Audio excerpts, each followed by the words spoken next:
कृष्ण पृष्ठाय भूतले श्रीमते भक्ति वेदांत स्वामिने नामे नमस्ते सरस्वती देवे गौरवाणी प्रचारिणे निर्विशेष शून्यवादे पश्चात्देशकारिणे वंशाकल्पतरुश्च कृपा सिन्धुभ्येव च पतितानां पावनेभ्यो वैष्णवेभ्यो नमो नमः।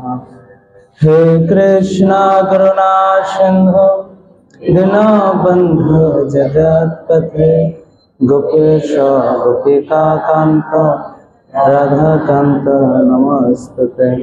तप्त कांचन गौरांगे राधे वृंदावनेश्वरी वृषभानुसुते देवी प्रणमामि हरिप्रिये। जय श्री कृष्ण चैतन्य प्रभु नित्यानंद श्री अद्वैत गदाधर शिवासादि गौरभक्त वृंद। हरे कृष्णा कृष्ण कृष्ण हरे हरे हरे राम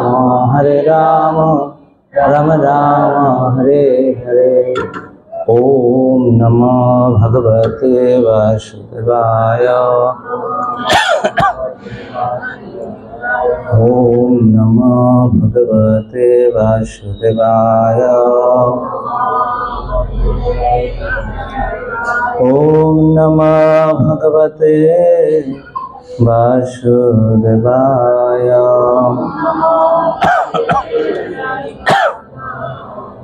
नष्टो प्रायश भेदेषु नित्यं भगवत सेवाय भगवतेरुत्तम श्लोके भक्तिर्भवति नश्यते। मुखं करोति वाचालं पंगुर्लङ्घयते यत्कृपातमहं वन्दे परमानन्दमाधव श्रीगुरुजनतनं श्रीचैतन्यस्य नमस्कार।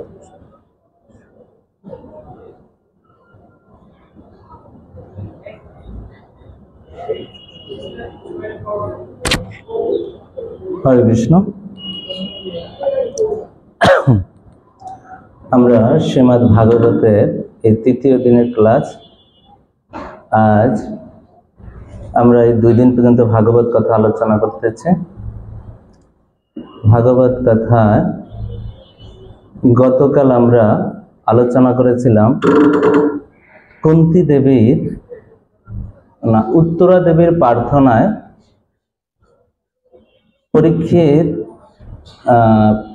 পরীক্ষিত মহারাজের প্রাণ মানে উত্তরা দেবী প্রার্থনা করেছেন তার গর্ভের সন্তান গতকাল রক্ষা হয়েছে তার প্রার্থনায়।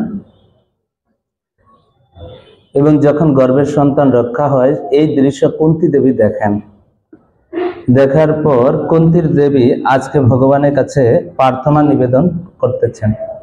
আজকে আমরা 18 নম্বর শ্লোক থেকে আলোচনা করব।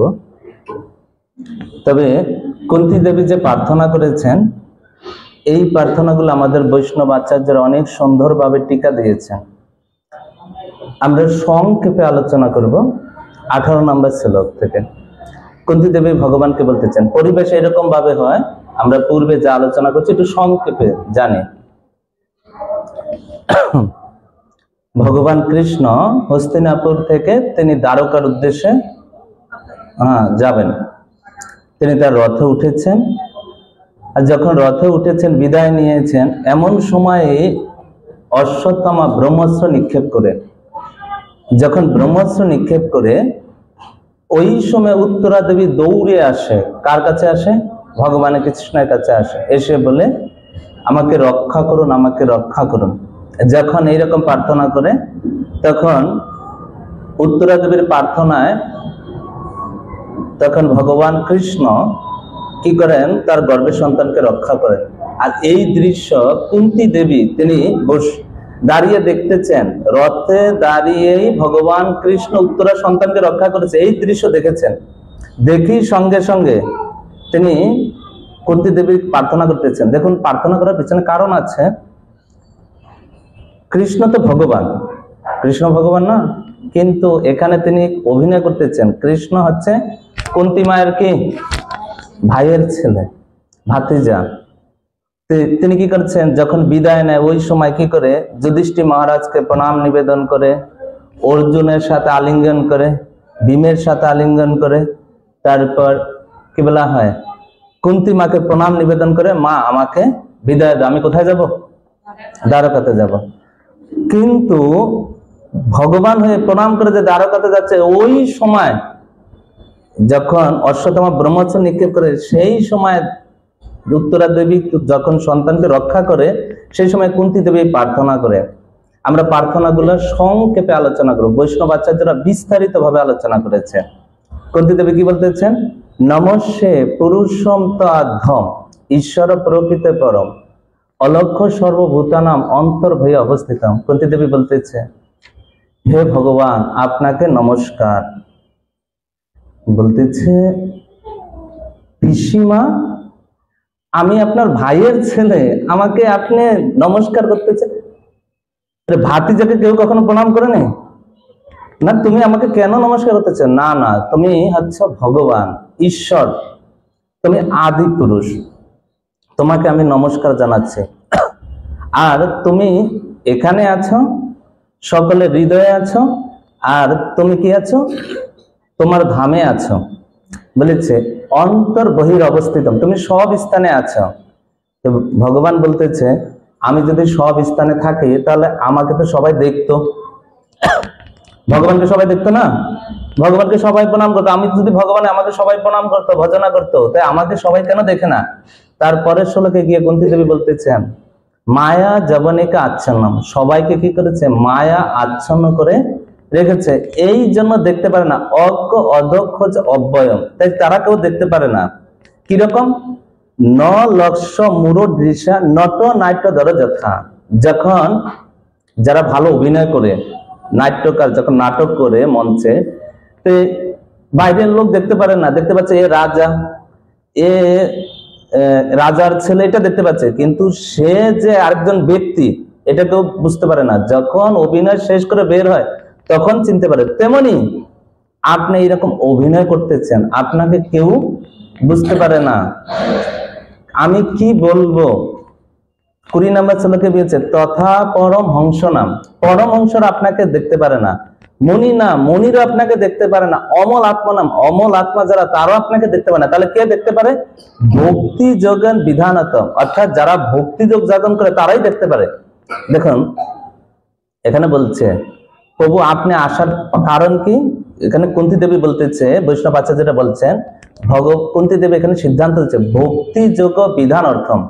ভগবান এখানে আসার কারণ হচ্ছে কি, ভক্তি যোগ শিক্ষা দেওয়ার জন্য আছে। গীতাতে ভগবান কি বলছে, যে আমি আসি সাধুদের পরিত্রাণ, শ্লোকটা কি, পরিত্রাণ সাধনা বিনাশাংশ দুষ্কৃতাম, তারপর ধর্ম সংস্থাপনের সম্ভব যুগে যুগে। বলতেছে ভগবান গীতাতে বলছে আপনি আসেন সাধুদের পরিত্রাণ করার জন্য, দুষ্কৃতকারীদের বিনাশ করার জন্য, আর ধর্ম সংস্থাপনের জন্য। কুন্তী দেবী বলছে না না, আপনি এই জন্য আসেন না, আপনি আসেন কি করার জন্য, ভক্তি যোগ বিধান, ভক্তি যোগ বিধান করার জন্য আসেন। আপনি সেখানে কি করেন, লীলা বিলাস করেন। আপনার এই লীলাগুলা ব্যাস আদি ঋষিরা তারা কি করে লিখে, লেখার পরে ওইগুলা আপনার এই ভক্তরা কি করে আলোচনা করে। ভগবান লীলা করার কারণে তো ব্যাসদেব এই ভাগবত লিখেছে, আর ভক্তরা কি করতেছে, এগুলো এখন আলোচনা করতেছে না। বলতে আপনি আসেন লীলা করার জন্য, ওই লীলা ব্যাসদেব লিখে আর ওইগুলা ভক্তরা আলোচনা করে। আপনি এই জন্য এখানে আসেন, অর্থাৎ ভক্তি যোগ বিধান দেওয়ার জন্য। নববিধা ভক্তি কি, শ্রবণ কীর্তন স্মরণ বন্ধন। আপনি লীলা করে গেছেন, তো ভক্তরা একত্র হয়ে কি করে, আপনার লীলা শ্রবণ করে কীর্তন করে। তো এই জন্য আপনি এসেছেন। কিন্তু প্রভু আমি কি বলবো, কথম পশ্যন্তি স্ত্রী, আমি একটা স্ত্রী লোক, আমি কি আপনার গুণমহিমা কীর্তন করতে পারি? কে বলতেছে এই কথা? চিন্তা করে দেখেন, কুন্তী দেবী অনেক উচ্চ স্তরের ভক্ত, তিনি যা বলবে এই কথা কেউ বলতে পারতেছে না। কুন্তী দেবীর এটা হচ্ছে কি, দৈন্য ভাব, ভক্তদের দৈন্য ভাব। তো তিনি বলতেছেন, কি বলতেছেন দেখুন, কুন্তী দেবী বলতেছেন, কৃষ্ণায় বাসুদেবায় দেবকী নন্দনায় নন্দ গোপ কুমারায় গোবিন্দায় নম নম। বলতেছে আমি আপনার সম্পর্কে কি বলবো, আপনি হচ্ছেন ভগবান কৃষ্ণ। আপনি কে? কৃষ্ণ। আরে আপনি বসুদেবের পুত্র বাসুদেব, আমি আপনাকে নমস্কার করে। কুন্তী দেবীর প্রার্থনা কিরকম ভাবে শুরু হয়েছে? নমস্তে, কি দিয়ে শুরু হয়েছে? নমস্কার দিয়ে শুরু হয়েছে। ভগবান কৃষ্ণ গীতাতে বলছে, মন মনা ভব মদ ভক্ত মদ যাজি মা নমস্কুরু। ভগবান বলছে কি, তুমি তোমার মন আমাকে দাও। এত সহজ মন দেওয়া? মন যেই চঞ্চল, এদিক এদিক এদিক এদিক দৌড়ায়, মন দেওয়া সম্ভব না। মদ ভক্ত, কার ভক্ত হও? ভগবানের ভক্ত হওয়া এত সহজ? এত সহজ নয়। ভক্ত হতে হলে কত নিয়ম কারণ, কত কি, সম্ভব না। মদ যাজি, মদ যাজি মানে কি? আমার পূজা করা, ভগবানের পূজা করা এত সহজ? ব্রাহ্মণ হতে হবে, তারপর কত পূজা, এও সম্ভব না। ঠিক আছে, নমস্কার। তাহলে কি করো? নমস্কার করো। নমস্কার মানে কি? প্রণাম করো। হয়তো তুমি কি করো? প্রণাম করো আমায়।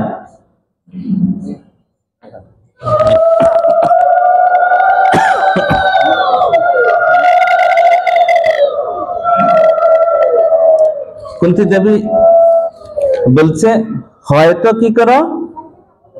মন দাও, না তো কি করো? আমার পূজা করো, না তো আমার ভক্ত। এগুলা তো সম্ভব না। তাহলে কি নমস্কার, কি করো?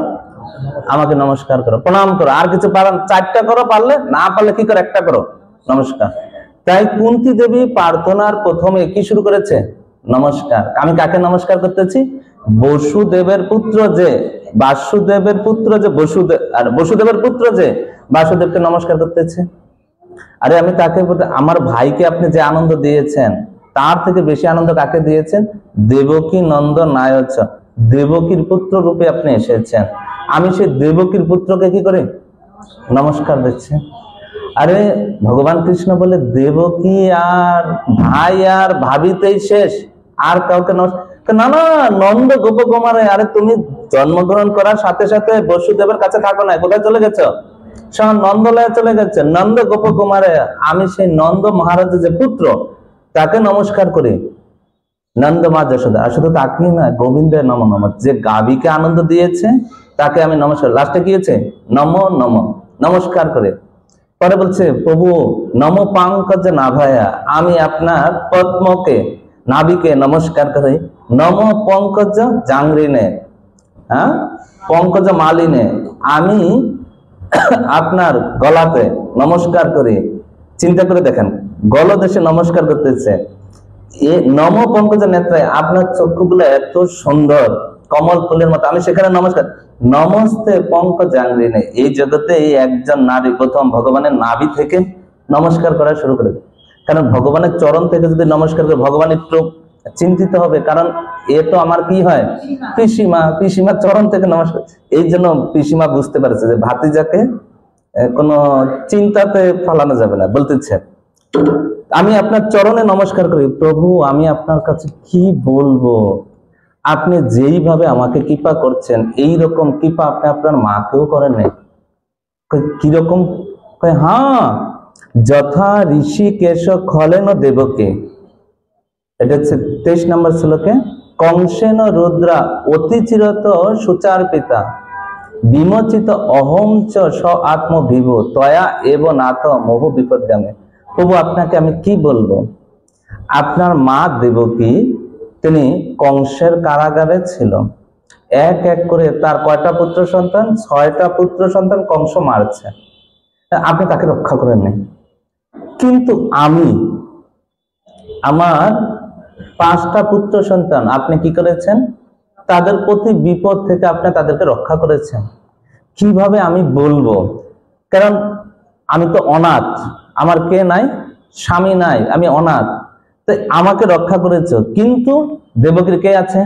স্বামী আছে, তাই তার সন্তানকে রক্ষা করে না। প্রভু আমি আপনাকে কি বলবো, আমার বিপদের কথা সিরিয়াল করে বলবো?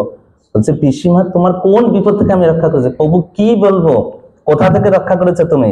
বিষ থেকে রক্ষা করছো। বিষাদ মহাগ্নে পুরুষাদ দর্শনাথ অসত সবায় বনবাস কৃচ্ছনাম মৃধে মৃধে অনেক মহারত আশ্রম দ্রোণী আশ্রম চ অস্মাৎ হরে অবিরক্ষিতা। আপনি কোথা থেকে রক্ষা করেছেন আমাকে? বিষ থেকে রক্ষা করেছেন, আপনি অগ্নি থেকে রক্ষা করেছেন, অসৎ সভা থেকে রক্ষা করেছেন। বনবাস থেকে আপনি রক্ষা করেছেন, মহাভারতের যুদ্ধ থেকে রক্ষা করেছেন, এমনকি এই মাত্র দ্রোণাচার্যের পুত্র অশ্বত্থামা ব্রহ্মাস্ত্র নিক্ষেপ করেছে, আপনি সেখান থেকে আমাকে রক্ষা করেছেন। আমি কি বলবো, এইসব বিপদ থেকে আপনি রক্ষা করেছেন প্রভু কৃষ্ণ। আমি আপনাকে কি বলবো, এইরকম বিপদ আপনি বারবার আমাকে দেন। ভগবান বলতেছে এত প্রশংসা করতেছে আমাকে, আমি তোমাকে এতবার রক্ষা করছি, কি চাও তুমি? কেন না, কিছু চাই না, আমি শুধু একটাই চাই, এইরকম বিপদ বারবার। পিসিমা বারবার বিপদ কেন চাচ্ছ? না, এইরকম বারবার, এটা পার্মানেন্ট ভাবে দাও, এটা টেম্পোরারি নয়, এখন শেষ হয়ে যাবে এরকম নয়, বারবার এরকম বিপদ দাও। বিপদ সন্তোষ আর সরস্বত, এটা বারবার দাও। তত্র তত্র জগৎগুরু, হে জগৎগুরু আমাকে বিপদ বারবার দাও। ভবত দর্শনম যৎ সেয়াত অপুর্ণ ভব দর্শনম, কারণ এরকম বিপদে পড়লে আমি তোমাকে স্মরণ করি, আর তুমি কি করো, এসে আমাকে দর্শন দান করো, আর আমাকে এই সংসারে আর আসতে হবে না, আর এই সংসারে আসতে হবে না, এই ভব জন্ম মৃত্যু চক্রে পড়তে হবে না। আরে আজকে যুধিষ্ঠির মহারাজ রাজা হয়ে গিয়েছে, রাজা হয়ে গেছে, আর তুমি এখন চলে যাচ্ছ, তো কি দরকার এসব রাজ্য পদ প্রতিষ্ঠা, এগুলা কি করে মানুষকে অন্ধ করে দেয়। আমার এই রাজ্য দরকার নাই, সম্পত্তি দরকার নাই, এইসব অন্ধ করে দেয়। আরে যখন বিপদ ছিল তখন তুমি ছিলা, আমার এরকম বিপদ থাক। তো বৈষ্ণব আচার্যরা এই বিপদের উপর টিকা দিতে গিয়ে বলছে যে সত্যিকার অর্থে এই জগতের যত বড় বিপদ, এটা সত্যিকার অর্থে বিপদ নয়, সবচেয়ে বড় বিপদ হচ্ছে ভগবানকে ভুলে যাওয়া হচ্ছে সবচেয়ে বড় বিপদ। আর সম্পদ কি? ভগবানকে স্মরণ রাখাই হচ্ছে বড় রকমের সম্পদ এই জগতের। আর কুন্তী দেবী অনেক উচ্চ স্তরে প্রার্থনা করতেছে। কুন্তী দেবী একজন মাতাজি, কত উচ্চ স্তরে প্রার্থনা করতেছে। তিনি বলতেছেন আপনি উপস্থিত আছেন, আপনাকে আমি দেখতে পাচ্ছি, এর থেকে সৌভাগ্য আর কি আছে? আমার দরকার নাই, রাজ্য দরকার নেই, আপনি কৃপা করে এখানে আছেন, আপনি থাকেন, আপনি যাবেন না, আপনি থাকেন। তো প্রভু আপনি এই জগতে আবির্ভাব হন, কি জন্য আপনি আসেন এই জগতে? দেখেন কুন্তী দেবী এত সুন্দরভাবে বলতে, কি জন্য আপনি আসেন? আপনি এসে আপনি আসেন, আপনার যে কর্ম অনেক অদ্ভুত। কিরকম অদ্ভুত? আপনি মানুষ রূপে আসেন, পশু রূপে আসেন, ঋষি রূপে আসেন, আপনি দেবতা রূপে এসে অদ্ভুত কর্ম করেন। আপনি এই সময় বসে বসে এই সময় আপনি কি করেছেন? এক মুহূর্তের ভিতরে আপনি অশ্বত্থামার যে ব্রহ্মাস্ত্র আপনি কি করেছেন? শেষ করে দিয়েছেন। কিন্তু ওই দিনকার কথা আমার এখনো মনে পড়তেছে। কোন দিনের কথা? যেই দিন মা যশোদা লাঠি নিয়ে আপনাকে যখন তাড়ায়, আপনি ভয়ে কাঁপতেছেন, ঠিক আছে? অর্থাৎ যেই সময় দামোদর লীলা হয়, ওই সময় কুন্তী দেবী ওই স্থানে ছিল। কোন স্থানে? কোন স্থানে? বৃন্দাবনে ছিল। কেন বৃন্দাবনে কিভাবে ছিল? কারণ নন্দ মহারাজ আর বসুদেব সম্পর্কে দুইজন হয় ভাই। তো বসুদেব যেমন কুন্তির ভাই, তেমনি নন্দ মহারাজ কুন্তির ভাই। এই জন্য তিনি গিয়েছেন ওই স্থানে। ওই স্থানে গিয়ে তিনি দেখেছেন এই লীলা। কি দেখেছেন?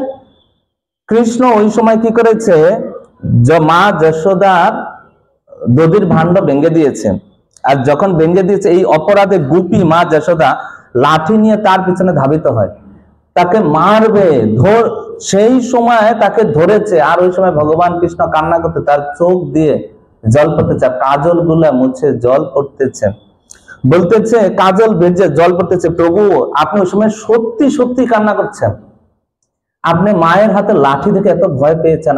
আজ আপনি, এটা কত নম্বর শ্লোক? 31 নম্বর শ্লোকে বলতেছে, আজ আপনি কি করতেছেন? আপনার ভয়ে, কাল আপনার ভয়ে ভীত, কিন্তু সেই আপনি কার ভয়ে ভীত হচ্ছেন? মা যশোদা লাঠির হাতে আপনি ভীত হচ্ছেন। কি বলবো, আজকে আমার চোখের সামনে আপনি কি করেছেন? অশ্বত্থামার ব্রহ্মাস্ত্র আপনি শেষ করে দিয়েছেন, আর সেই সময় মা যশোদা লাঠিকে আপনি ভয় পাচ্ছেন।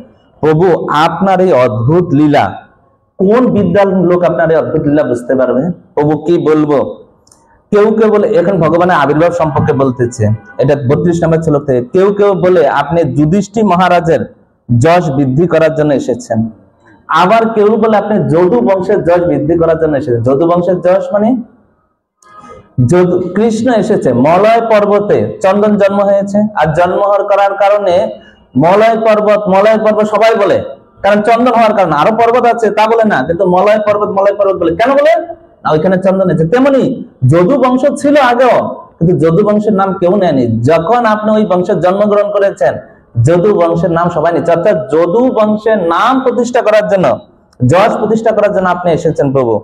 তাই আপনাকে কি বলবো, আর কি কেউ কেউ বলে আপনি বসুদেব আর দেবকীর প্রার্থনা, তারা তপস্যা করেছে, তাদের প্রার্থনা শুনে আপনি এখানে এসেছেন। আবার কেউ বলে 34 নম্বর শ্লোকে কি বলতেছে, কেউ বলতেছে পৃথিবী দেবী আর ব্রহ্মাজি তারা গিয়ে কি করেছে, তারা গিয়ে আপনাকে প্রার্থনা করেছে এবং তাদের প্রার্থনা শুনে আপনি এই জগতে এসেছেন। যখন এই কথা বলে, কিন্তু হে প্রভু আমি বলতেছি 35 নম্বর শ্লোকে বলতেছে কিছু কিছু লোক বলে আবার অজ্ঞানের অন্ধকারে মানুষ যখন এই জগতে বিষয় ভোগে অন্ধ হয়ে যায়, আর তারা যখন ভুল পথে চলে, তাদের সঠিক পথে আনার জন্য আপনার কথা শ্রবণ কীর্তন করার জন্য আপনি এই জগতে এসেছেন। প্রভু এই জগতে তারাই উদ্ধার পাবে। কারা উদ্ধার পাবে? পরের শ্লোকে বলছে যে আপনার কথা শ্রবণ করে, আপনার কথা কীর্তন করে এবং আপনার কথা স্মরণ করে, এরাই আপনাকে লাভ করবে।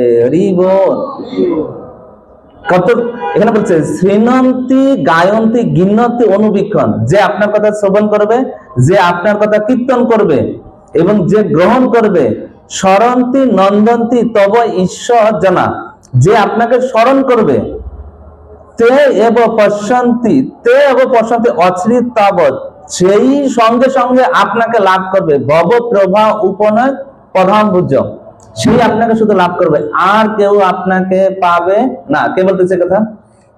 কুন্তী দেবী বলতেছে তে এব পশ্যন্তি, সে নিশ্চিত পাবে, আপনাকে সেই লাভ করবে, এর স্বরূপ প্রাপ্ত হবে, অন্য কেউ লাভ করবে না। এইবার কুন্তী দেবী বলতেছে হে কৃষ্ণ, তুমি আজকে আমাদের ছেড়ে চলে যেতে চাচ্ছ? কারণ রথে তো কৃষ্ণ আছে না।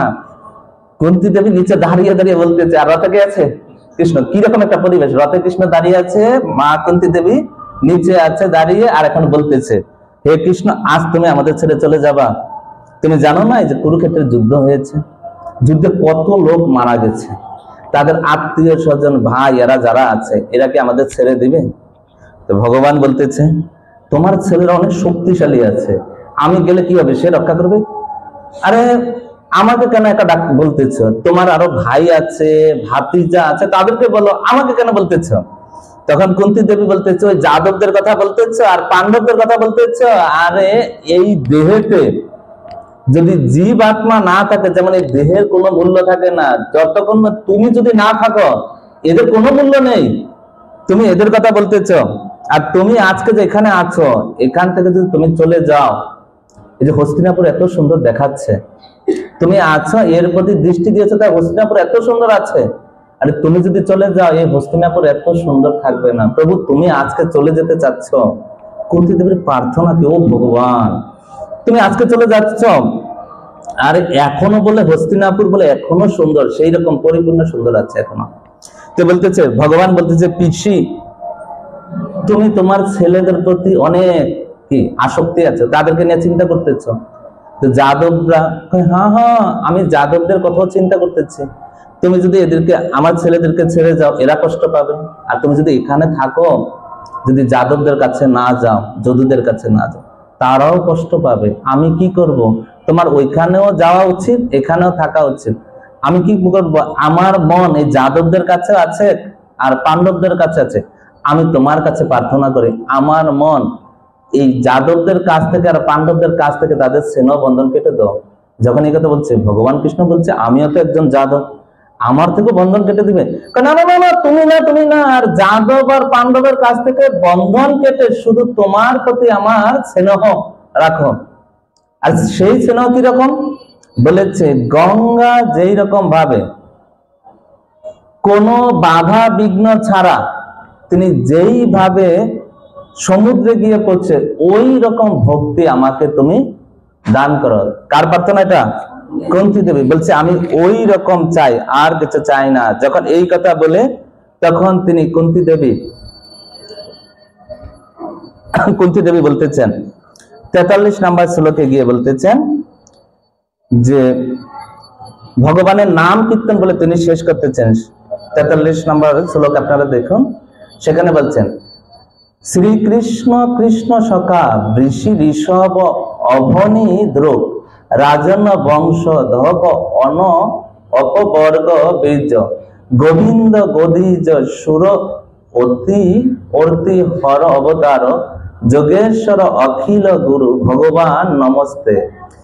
বলতেছে কৃষ্ণের বিভিন্ন নাম বলে তা উচ্চারণ করে হে যোগেশ্বর আপনাকে আমি নমস্কার করি। এই প্রার্থনায় কি করেছে? কীর্তন আর প্রণাম দুইটা রেখেছেন। কুন্তী দেবীর প্রার্থনায় কীর্তন করেছেন আর কি করেছে? প্রণাম করেছে। প্রণাম করে তিনি তারপর তার প্রার্থনা শেষ করেছে, অর্থাৎ নমস্যে পুরুষ মাধ্যম করে শুরু করেছে, আর এই যে শেষ করেছে কি করে? নমস্যে। নমস্তে বলে শেষ করে, শুরু আর শেষ এইভাবে শেষ করেছে। এইভাবে কুন্তী দেবী তার প্রার্থনা শেষ করেন। কৃষ্ণ কোথায় আছে? রথে আছে। যুধিষ্ঠির মহারাজ আসে, এসে কি করে কৃষ্ণকে বলতেছে আর যাওয়া দরকার নেই ভাই, এবার কোথায় চলো? রথ থেকে নামি এইবার কোথায়? রাজমহলে হস্তিনাপুরে আবার নিয়ে এসেছে। আর আজ তো যায়নি, কাল তো নয়, ভগবান আর যাইতেই পারে নাই। কোথায়? আর দ্বারকা যাইতে পারে নাই। যে দ্বারকা যাইতে পারে নাই, এইবার দেখুন যুধিষ্ঠির মহারাজকে বলছে রাজ সিংহাসনে বসতে। এখন আরেকটা প্রসঙ্গ শুরু হচ্ছে। কুন্তী দেবীর প্রার্থনা শেষ, এইবার যুধিষ্ঠির 46 নম্বর শ্লোক থেকে শুরু হয়েছে। যুধিষ্ঠির মহারাজকে বলতেছে তুমি রাজ সিংহাসনে বসো। যুধিষ্ঠির মহারাজ বলতেছে, কান্না করে করে বলতেছে আমি এই হস্তিনাপুরের রাজ সিংহাসনে বসবো না। আমার কারণে কি হয়েছে? অনেক স্ত্রী বিধবা হয়েছে, অনেক ব্রাহ্মণ হত্যা হয়েছে, অনেক বাচ্চা মারা গিয়েছে। আরে অভিমন্যু মারা গিয়েছে আমার কারণে, দ্রৌপদী দেবীর পুত্ররা মারা গেছে আমার কারণে। এই যে নিজ কর্ম হয়েছে, এই আমি যদি কোটি জন্ম যদি নরকও থাকে, তাও আমার এই পাপের শেষ হবে না, প্রায়শ্চিত্ত হবে না, আমার উদ্ধার হবে না। যখন এই কথা বলছে তখন যুধিষ্ঠির মহারাজকে বুঝাচ্ছে দেখুন আপনি যে যুদ্ধ করেছেন এটা ক্ষত্রিয় ধর্ম যুদ্ধ করা, তাই আপনি যুদ্ধ করেছেন। আপনি কেন এটা চিন্তা করতেছেন? কোন রাজাকে যদি কোনো রাজা আহ্বান করে যুদ্ধ করার জন্য, আপনার যুদ্ধ করা উচিত। তো এই জন্য আপনি যুদ্ধ করেছেন। এখন এবং কি ব্যাসদেব বুঝিয়েছে, ধৌম ঋষি সবাই বুঝিয়েছে এবং কৃষ্ণ বুঝিয়েছে। কৃষ্ণ যখন বুঝে, কৃষ্ণকে বলতেছে কৃষ্ণ তুমি হচ্ছে ছোট মানুষ, তুমি কি আমাকে বুঝাবা? যখন এই কথা বলছে তখন ভগবান কৃষ্ণ বলতেছে দেখুন আমরা তো ছোট, আমাদের কথা তো আপনি তো শুনবেন না, আপনি তো কান্নাই করতেছেন। আপনি কি করেন? আমাদের থেকে বয়সে বড় কে? পিতামহ ভীষ্মদেব। আপনি পিতামহ ভীষ্মদেবের কাছে যান, তিনি যদি বলে তাহলে তো আপনি তো শুনবেন তো, কারণ তিনি অনেক বয়স, 456 বছর তিনি বেঁচে আছেন। তিনি কোথায় আছে? সরসজ্জায় আছে, তার গায়েতে সুই গাঁথা আছে। সুই মানে কি? তীর গাঁথা আছে, আর এই অবস্থায় সে শুয়ে আছে। আপনি তার কাছে যান, তিনি যদি বলে তাহলে তো হবে। তিনি তার কাছে ধর্ম উপদেশ শুনতে যান। যখন এই কথা শুনেছে সব জায়গায় প্রচার হয়ে গিয়েছে। কি প্রচার হয়ে গিয়েছে? এই প্রচার হয়ে গেছে। আরে গীতা বক্তা, গীতা বক্তাকে, গীতার বক্তাকে কৃষ্ণ, কৃষ্ণ বক্তা না, গীতা বক্তা যুধিষ্ঠির মহারাজের শোক দূর করতে পারে নাই। অর্জুনের তো মোহ দূর করেছে, কার শোক দূর করতে পারে নাই? যুধিষ্ঠির মহারাজের শোক দূর করতে পারে নাই। সেই শোক থেকে মুক্ত হওয়ার জন্য কার কাছে যাচ্ছে? ভীষ্মদেবের কাছে যাচ্ছে। তাহলে ভীষ্মদেব কি উপদেশ দিবে তাহলে বুঝতে হবে। ভীষ্মদেবের কাছে যাচ্ছে। কে যাচ্ছে? যুধিষ্ঠির মহারাজ যাচ্ছে। আর আরেক আচার্য বলছে আসলে গীতা বক্তার মনে বাসনা। আমি তো গীতাতে অনেক কিছু বলছি, আমার থেকে যে আমার ভক্তের কথা যে শ্রেষ্ঠ, এটা জগতে প্রচার করার জন্য আমি কাকে? যুধিষ্ঠিরকে কোথায় পাঠাচ্ছি? পিতামহ ভীষ্মদেবের কাছে। তখন কি করেছেন? পিতামহ ভীষ্মদেবের কাছে যাচ্ছেন। আর এটা প্রচার হয়ে যাওয়ার কারণে অনেক ঋষিরা সেখানে আসছে। কারা কারা এসেছে আমরা এটা বলবো। তো এখন নবম অধ্যায় শুরু হয়েছে। নবম অধ্যায়ের প্রথম শ্লোকে বলছে সুত গোস্বামী কি বলতেছে, বলতেছে ইতি বিত প্রজাদ্রোহ। দেখেন প্রথম শ্লোক আছে ইতি, ইতি মানে হচ্ছে কি শেষ। পিতামহ ভীষ্মদেবের কি শুরু হয়েছে, শোক। শোকের আজকে কি হবে, শেষ হবে। সেখানে কে কে যাচ্ছে, পিতামহ ভীষ্মের কাছে ভাগবত কথা শোনার জন্য কে কে যাচ্ছে দেখুন। সেখানে পাণ্ডবরা যাচ্ছে এবং দ্রৌপদী দেবী গিয়েছে। সেখানে সবাই সুন্দরভাবে সেজে গুজে, ভাগবত কথা শুনতে গেলে কিভাবে যেতে হবে, এখানে বলছে তারা সেই সমস্ত সবাই স্বর্ণ অলঙ্কারে সজ্জিত হয়ে তারা রথে চড়ে সুন্দর করে তারা যাচ্ছেন। ব্যাসদেব এবং পাণ্ডবদের পুরে ধূম ঋষি সহ। ভাগবত কথা কিভাবে আসতে হবে, এটা আমার কথা না, দেখেন এই জায়গায় সেজে গুজে সবাই যাচ্ছে। সেখানে যাওয়ার পরে সেখানে কি করেছে, অর্জুন যাচ্ছে কিভাবে, অর্জুনকে বলতেছে তুমি আমার রথে ওঠো। ভগবান কৃষ্ণ ওই রথে চালাচ্ছে, ওই রথে চড়ে অর্জুন যাচ্ছে। যেখানে পিতামহ ভীষ্মদেব সরসজ্জায় আছে ওই স্থানে এই পঞ্চপাণ্ডব ভগবান কৃষ্ণ সবাই গিয়ে তাকে নমস্কার করতেছে। 4 নম্বর শ্লোকে নমস্কার করতেছে। 5, 6 নম্বর শ্লোকে বলতেছি কারা কারা গিয়েছে। পঞ্চপাণ্ডবরা তো গিয়েছে, আরো কারা কারা গিয়েছে দেখুন। কে ভাগবত কথা বলতেছে, পিতামহ ভীষ্মদেব ভাগবত কথা বলবে, তো এটা শোনার জন্য কারা কারা যাচ্ছে দেখুন। আর বক্তা কিসে বসা আছে, বেশাসনে, গায়ে সুই গাঁথা আছে, সুই গাঁথা, এখান দিয়ে রক্ত পড়তেছে, সুই গাঁথা আছে, এই অবস্থায় শুয়ে আছে, এই অবস্থায় ভাগবত কথা বলতেছে। বলছে কারা কারা গিয়েছে, ভীষ্মদেব বলতে দেবর্ষিরা গেছে, ব্রহ্মর্ষিরা গেছে, রাজর্ষিরা গেছে। 6 এবং 7 নম্বর শ্লোকে বলা হচ্ছে পর্বতমুনি গিয়েছে, নারদমুনি গিয়েছে, ধৌম ঋষি গিয়েছে, ব্যাসদেব গিয়েছে, ভাগবত যে লেখক ভরদ্বাজ গিয়েছে, বৃহদ্বাজ গিয়েছে, পরশুরাম গিয়েছে। ভগবান পরশুরাম একা যায়নি, সঙ্গে তার শিষ্যদের নিয়ে গিয়েছে। কেন শিষ্যদের নিয়ে গেছে আমরা আলোচনা করব। বৈশিষ্ট্য গিয়েছে, ইন্দ্রপ্রমদ গিয়েছে, ত্রিতদ গিয়েছে, গৃহৎ সমাদ গিয়েছে, অসিত, কক্ষিবান, গৌতম, অত্রি, কৌশিক, সুদর্শনের মতো মহান ঋষিরা সেখানে গিয়েছে। তো বলছে পরশুরাম সেখানে যাওয়ার, পরশুরাম তার শিষ্যদের নিয়ে যাওয়ার কারণ কি না, তার শিষ্যরা তিনি যখন তার শিষ্যদের শিক্ষা দেয়, দেখো আমার সেই প্রিয় শিষ্য, সর্বশ্রেষ্ঠ শিষ্য দেবব্রত, আর শিষ্যরা বলে দেবব্রত তো তার প্রিয় শিষ্য, আরে ও তো আপনার কথাই শোনেনি, ও বলছে ওকে আপনি বলছেন বিয়ে করার কথা, তো বিয়ে করেনি, আর ও আপনার সাথে আরো যুদ্ধ করেছে।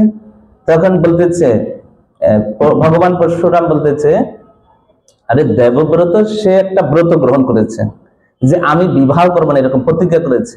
আমি তাকে বিয়ের কথা বলছি, সে বিয়ে করবে না, তার প্রতিজ্ঞা সে রক্ষা করবে। আর এখন সে তাকে বলছে ঠিক আছে আমার সাথে যুদ্ধ করো। তো ও বলতেছে যুদ্ধ আপনার কাছ থেকে শিখেছি, আমি হচ্ছে ক্ষত্রিয়, আপনি আমাকে যুদ্ধের জন্য আহ্বান করেছেন, আমি যুদ্ধ করব। তাই আমি বলার কারণে সে যুদ্ধ করতেছে, এতে তো কোনো সমস্যা নয়। এখানে ভীষ্মের কি অবস্থা, আরে ভীষ্মের সব ভালো স্থানীয় আছে।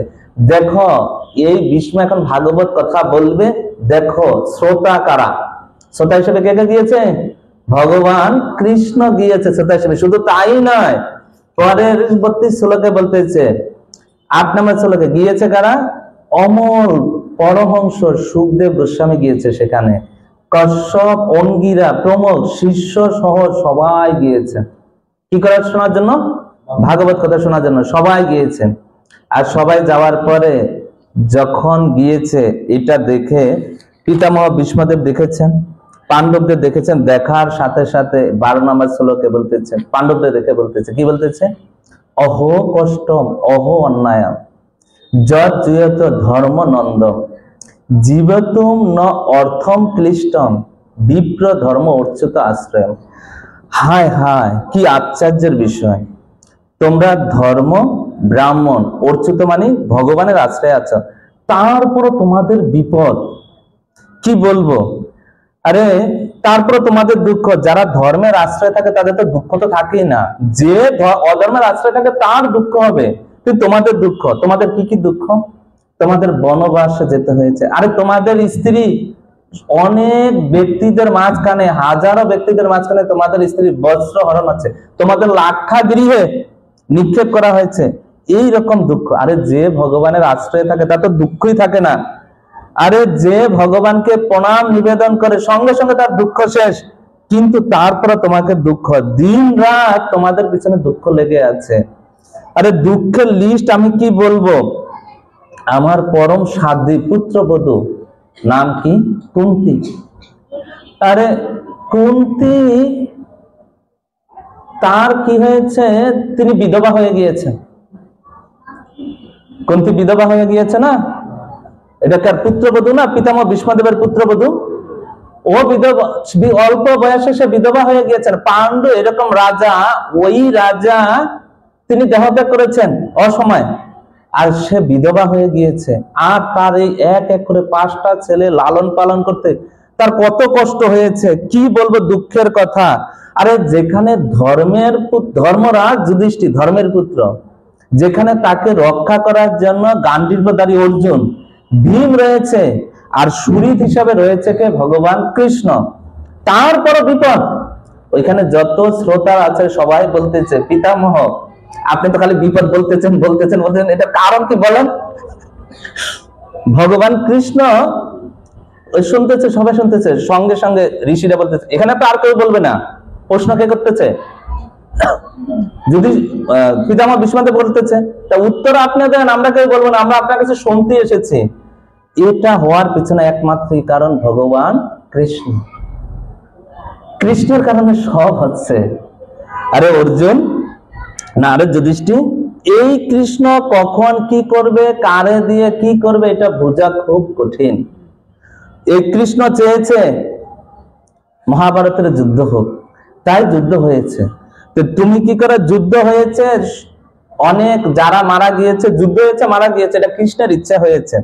কৃষ্ণ যা বলে তুমি সেটা করো। আরে তো যুধিষ্ঠির মহারাজ সাহেব বলতে, এই কৃষ্ণের ইচ্ছে আমরা দুঃখ পাচ্ছি। হ্যাঁ, আর কৃষ্ণ যা বলে আমরা তাই করবো। তো কৃষ্ণ কে? তো বলতেছে কৃষ্ণ সাধারণ কোনো ব্যক্তি নয়। কৃষ্ণকে 18 নম্বর শ্লোকে বলছে, এসো বই ভগবান সাক্ষাৎ আদ্য নারায়ণ প্রমাণ। কৃষ্ণ সাধারণ ব্যক্তি নয়, কৃষ্ণ হচ্ছে সাক্ষাৎ ভগবান। মোহ মায়া লোকম, মোহ মায়া লোকম গুর চরতি বিশ্ববি। আরে এই যদু বংশে জন্মগ্রহণ করে সবাইকে মোহিত করে রেখেছে, কিন্তু এই কৃষ্ণের মহিমা কেউ বুঝছে না। দেখো, এ হচ্ছে সাক্ষাৎ ভগবান, এর যা ইচ্ছা তুমি সেটা পালন করো। এর মহিমা কেউ বুঝতে পারে না, খালি 3 জন বুঝতে পারছে। কে? তা 19 নম্বর শ্লোকে বলছে, মানে যুধিষ্ঠির মহারাজ জিজ্ঞাসা করতেছে, এর মহিমা কেউ বোঝে না? কেউ একজন তো বোঝে। হ্যাঁ, অনেক ব্রহ্মাজি বুঝতে গিয়েছে, বুঝতে গিয়ে সে মোহিত হয়ে দৌড়, এ বুঝতে পারেনি। একমাত্র 3 জন বুঝেছে। কারা?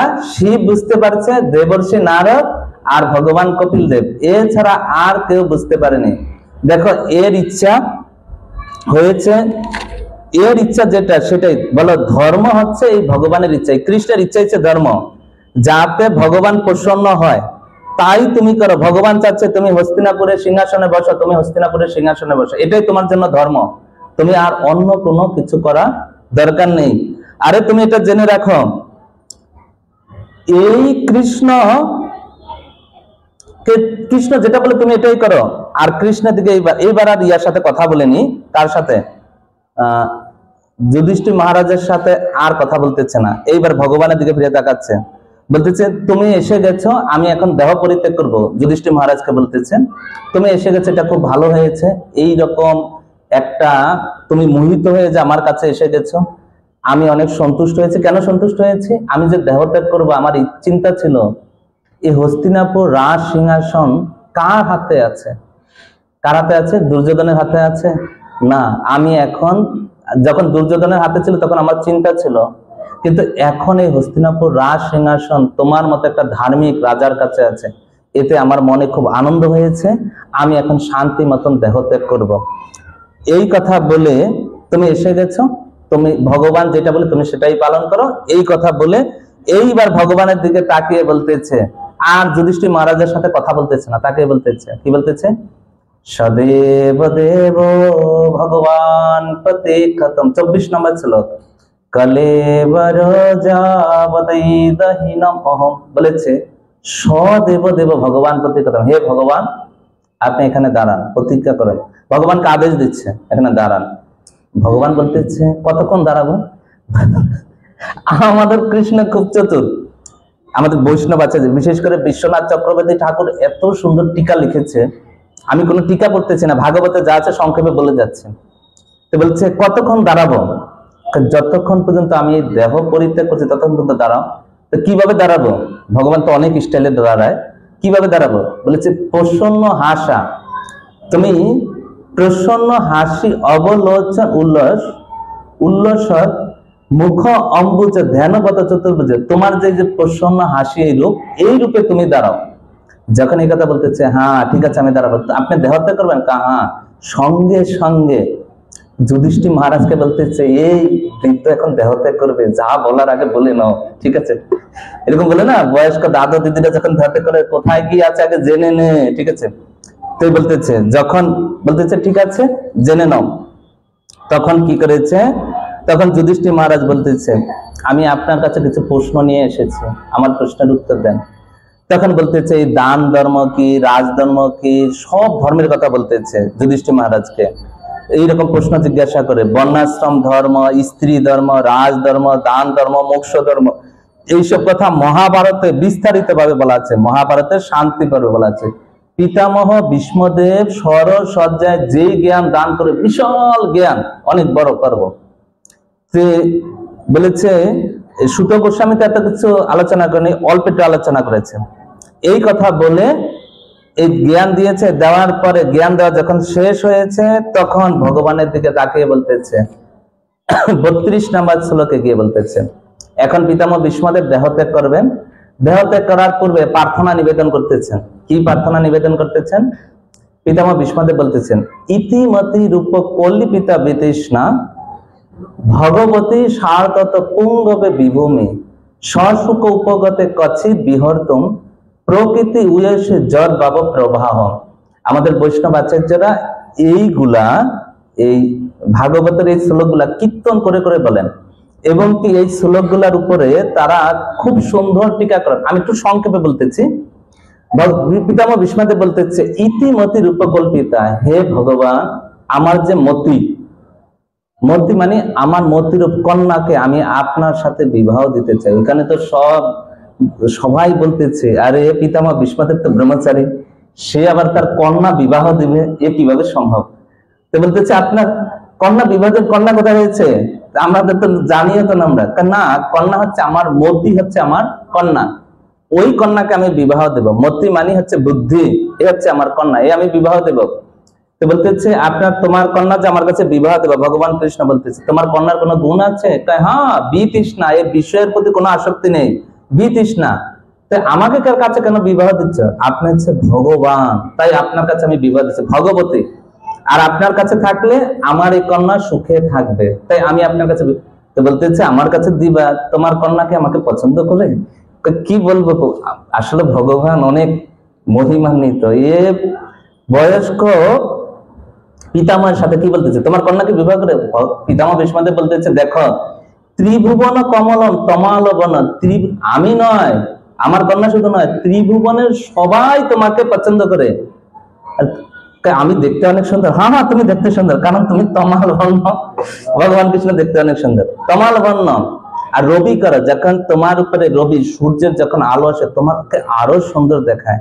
আরে কুরুক্ষেত্রে যখন যুদ্ধে তুমি যখন অর্জুনের সঙ্গে দাঁড়াও, সেই সময় তোমার রূপ পার্থ সারথি দেখে আমার মন, ওইখানে আমার মন তোমাকে আমি প্রণাম নিবেদন করি। তারপরে বলতেছে, প্রভু আমি কি বলবো? 34 নম্বর শ্লোকে গিয়ে বলতেছে, যেই সময় তুমি অর্জুনের রথের সারথি হয়ে যখন যাচ্ছ, রথের যখন জ্বর যখন চলে, যখন ঘোড়ার যে পায়ের যে ধুলা, কুরুক্ষেত্রের ধুলাগুলা যখন তোমার গায়ে পড়ে, তোমার মুখমণ্ডল এত সুন্দর দেখায়, ওই মুখমণ্ডলে আমার যেন রতি হয়, আমি তাকে প্রণাম নিবেদন করতেছি। তারপরের শ্লোকে গিয়ে বলতেছে যে 35 নম্বর শ্লোকে গিয়ে বলতেছে, কি বলতেছে? প্রভু যেই সময় অর্জুন মোহিত হয়ে পড়ে যায় যে সে কুরুক্ষেত্রে যুদ্ধ করবে না, মোহিত হয়ে গিয়েছে, আর সেই সময় তার মোহ দূর করার জন্য আপনি তাকে কি করেছেন, গীতার জ্ঞান দান করেছেন। আর আপনি এক দৃষ্টি দিয়ে সবার প্রাণকে আপনি হরণ করেছেন। আমি সেই গীতা বক্তা ভগবানকে, সেই সময়ের যে বক্তা ভগবানকে আমি আমার প্রণাম নিবেদন করে দেহত্যাগ করার পূর্বে এইভাবে প্রার্থনা করতেছেন। তারপরে বলতেছেন 37 নম্বর শ্লোকে গিয়ে বলতেছেন যে কি বলতেছেন, আমি প্রতিজ্ঞা করেছি। কি প্রতিজ্ঞা করেছি? তুমি প্রতিজ্ঞা করেছো যে তুমি কি করবে না, অস্ত্র ধরবে না। তাই আমিও প্রতিজ্ঞা করেছি, যদি আমি ভগবানকে অস্ত্র যদি ধারণ না করাই, তাহলে আমি শান্তনু পুত্র ভীষ্ম না। কার প্রতিজ্ঞাটা? আমার, ভীষ্মদেবের প্রতিজ্ঞা। কিন্তু আপনার প্রতিজ্ঞা কি? আপনি অর্জুনকে রক্ষা করবেন, আপনি যুদ্ধ করবেন না। আমি যদি না, তো আমি কি করবো? আপনি যদি অস্ত্র ধারণ না করেন তাহলে আমি অর্জুনকে মারবো। কিন্তু আপনি তো রক্ষা করার দায়িত্ব কার নিয়েছেন? অর্জুনের রক্ষা করার দায়িত্ব নিয়েছেন। আমিও ভক্ত, অর্জুনও ভক্ত, আপনার দুইজনকে রক্ষা করবেন। দুজনে আমার প্রতিজ্ঞা আর আমার প্রতিজ্ঞা রক্ষা করবেন, আর ভক্তকে রক্ষা করবেন। কিন্তু এর মাঝখানে আপনি কি করেছেন? আপনার প্রতিজ্ঞা আপনি পরিত্যাগ করেছেন। আমি যখন অর্জুনের সামনে আসি, যখন আমি বাণ মারতে থাকি, সেই সময় আপনি কি করেছেন? এই বৃদ্ধ তাকে মেরে ফেলবে, আপনি কি করেছেন? সঙ্গে সঙ্গে রথের চাকা নিয়ে সামনে গিয়ে চলে এসেছেন। আরে আমার তো এক বাপ, আমি শান্তনু পুত্র, কিন্তু আপনার তো এক বাপ না, আপনার হচ্ছে কে বাপ? কয়টা বাপ?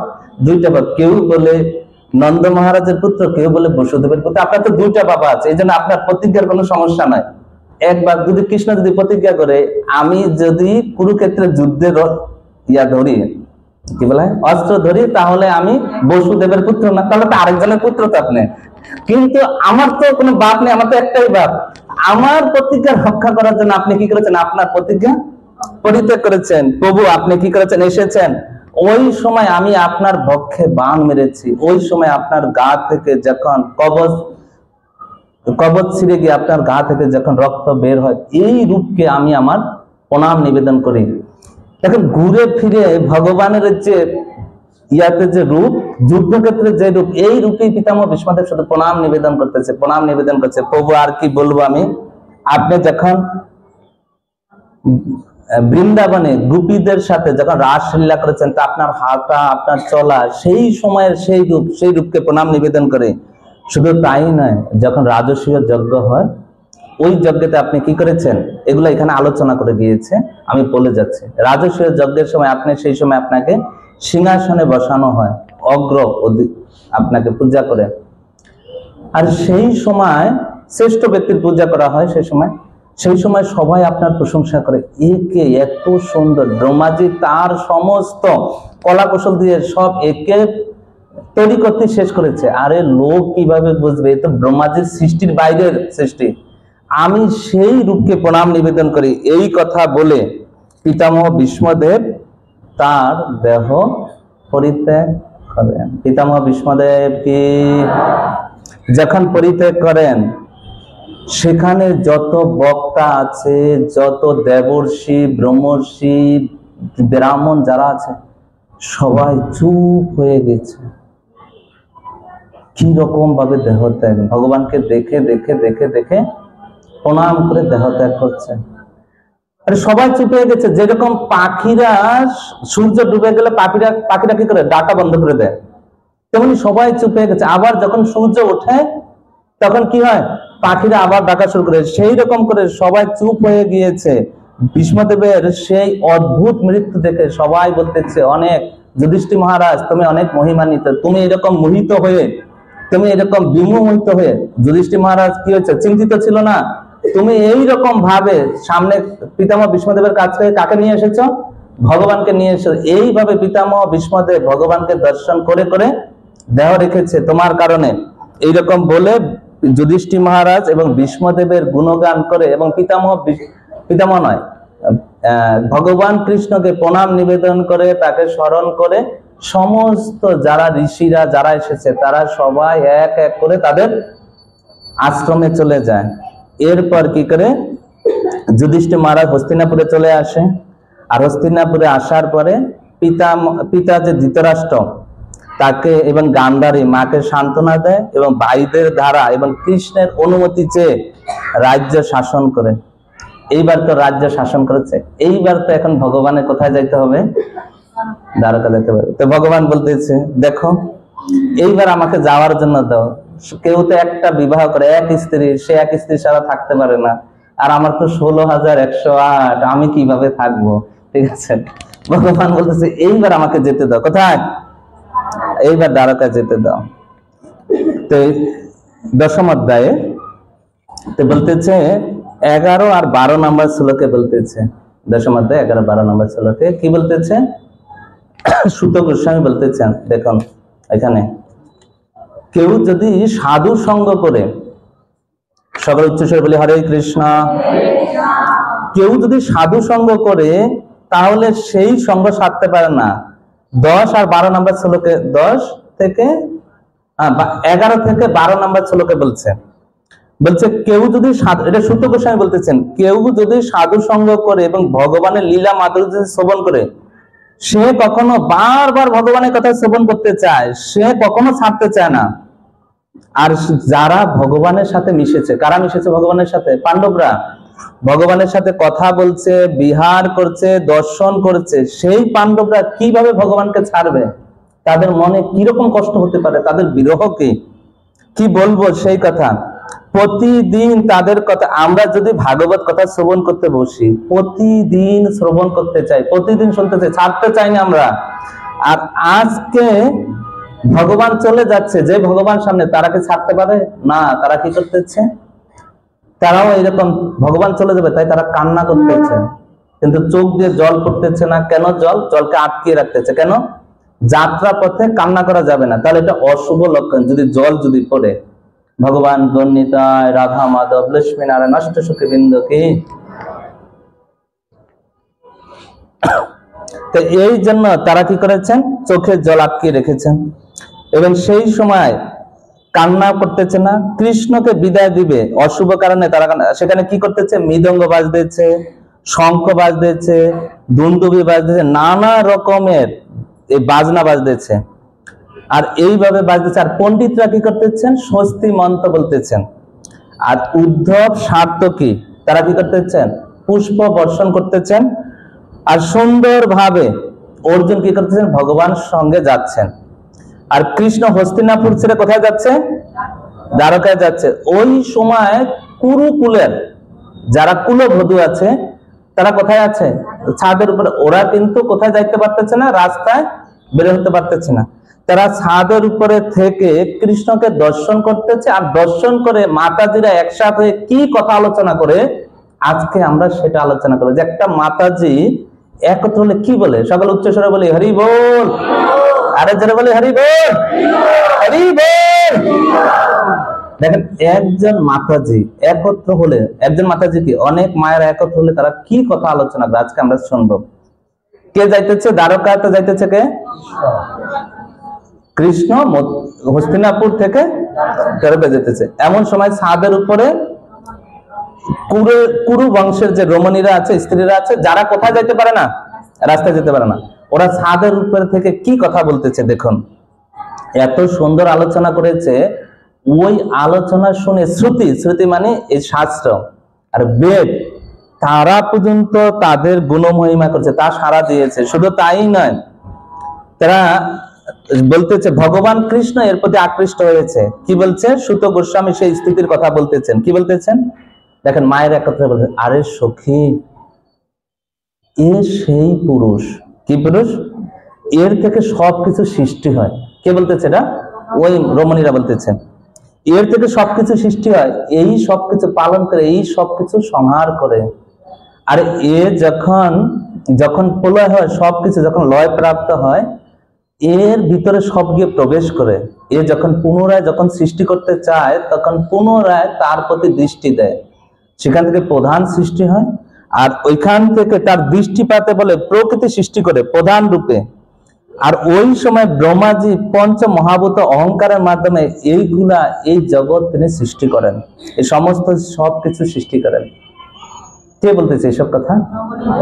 তাহলে তারা বুঝতে হবে কুরুকুলের সেই স্থানে সেই ভগবানের সৃষ্টি তত্ত্ব নিয়ে আলোচনা চলে। তাই তো শুনে বলতেছে, আরে কি বলবো, 24 নম্বর শ্লোকে বলতেছে, হে সখী, যার কথা বেদে গুহ্যভাবে আছে, এ সেই পুরুষ। কে সেই পুরুষ? এই যে যাইতেছে কৃষ্ণ, হচ্ছে সেই পুরুষ। ঋষিরা এর গুণগান গায়, উনি সৃষ্টি করেন, সংহার করেন, পালন করেন, যদি করেন এর দ্বারা তিনি বন্ধনযুক্ত না। এ হচ্ছে তার অদ্ভুত লীলা। কিন্তু অজ্ঞানের কারণে এই জগতের মানুষ এই ভগবানের এই লীলা বুঝতে পারে না। তামসিক প্রকৃতির মানুষ তারা কি করে? অধর্মতে ভোগ করে, অধর্মে লিপ্ত হয়, আর তারা ভোগে লিপ্ত হয়। তারা ভগবানকে স্বীকার করে না, ভগবানের ঐশ্বর্য বুঝতে পারে না। তখন কি করে? এই সংসারকে মুক্ত করার জন্য তিনি কল্প অন্তে, সংসারের জীবদের উদ্ধার করার জন্য কল্প অন্তে তিনি বারবার কি করেন? এই জগতে আসেন। কিছু বোঝা গেছে? সৃষ্টি করেছেন ভগবান, কি জন্য আসেন, কি জন্য আসেন সেই কথা বলতেছেন। হে সখী, কি বলবো তোমায়, এই সংসারে অনেক বংশ আছে, কিন্তু এই বংশের ভিতরে যদু বংশ সবচেয়ে শ্রেষ্ঠ। কেন? কারণ যদু বংশে জন্মগ্রহণ করেছেন। আরে যদু বংশ কি শ্রেষ্ঠ? সেখান থেকে শ্রেষ্ঠ হচ্ছে বৃন্দাবন। কেন বৃন্দাবন শ্রেষ্ঠ? বৃন্দাবনে এ খালি পায়ে হেঁটেছে। কে বলতেছে কথা? রমণীরা বলতেছে খালি পায়ে। মায়েদের কি সুন্দর বুদ্ধি, তারা কৃষ্ণ কথা বলতেছে যে খালি পায়ে হেঁটেছে।